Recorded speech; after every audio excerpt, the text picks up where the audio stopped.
Should you be mixing your own music?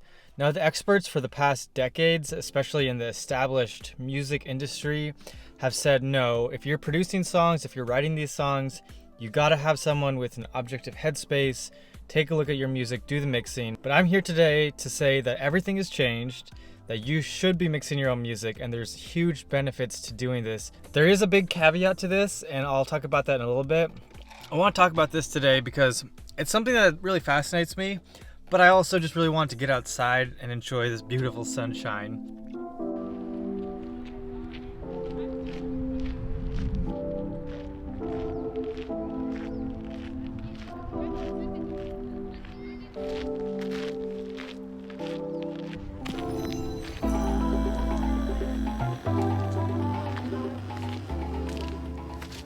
Why is mixing so important nowadays as music producers and artists?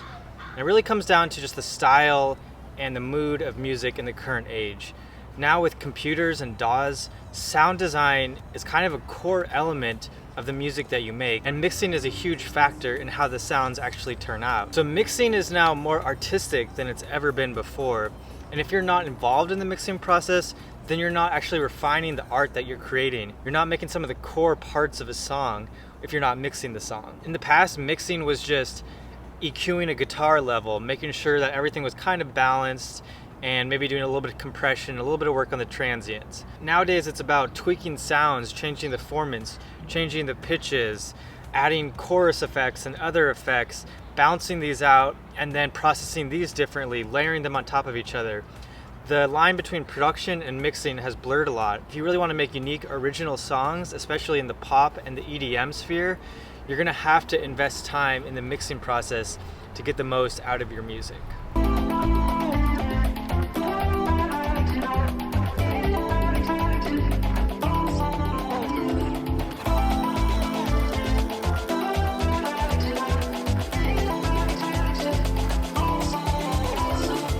I think I may have gotten a new cover shot today in this epic location right here. Probably blown out, it's so bright.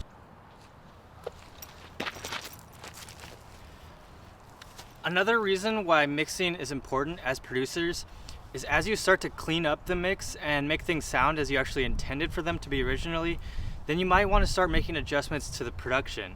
There's kind of this back and forth motion that it sometimes can be harmful, but at other times you can really make the best of your song by going about it this method. In my latest song that I'm going to be set to release in the coming weeks, I actually had an arpeggiated synthesizer in the verse, but it kind of covered up the vocals. I was realizing the more I mixed it and the more I cleaned everything up, the more I got rid of the low mids and all of this. And I decided, hey, I just want this pad and the bass to be going along the vocals so that it can be more simple, cleaner mix during this portion of the song, and then things get more impactful as the verse progresses and the pre-chorus comes in.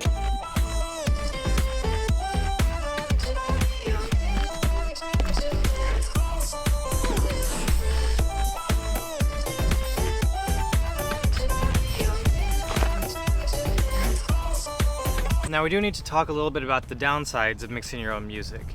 The main thing being you're going to lose your objectivity.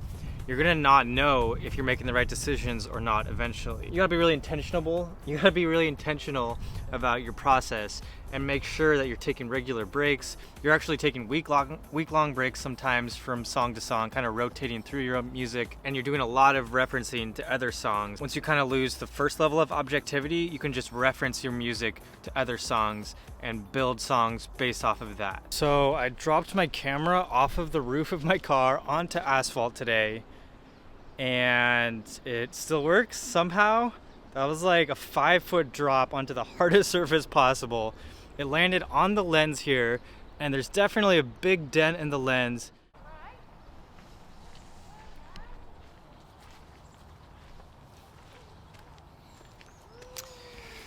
Let's now talk about the main thing, the thing that holds this all together, and that is having other people check your mixes. Having people that you can rely on that are going to tell you the technical things that are wrong with your mix, other people that might tell you what's wrong with the songwriting or the arrangement.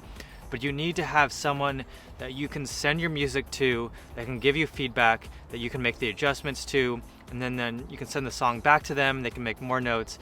and you kind of can build a team with other producers and other musicians, and you're all able to kind of check each other's music.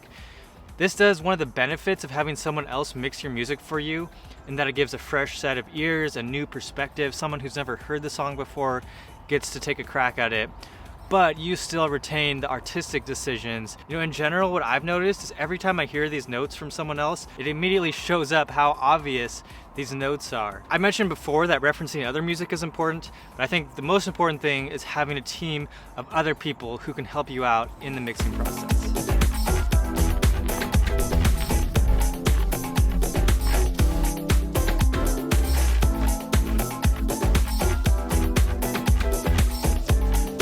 And you just have to do what feels right, take into account what people say. But if you want to mix, go ahead and mix. Learn how to mix. It's a really valuable skill in this day and age, and it's something that can dramatically improve your music in the long run. Thanks for watching. I have a lot of videos in store for the coming weeks, along with some new music, so stay tuned for that, and I'll see you guys later. Bye.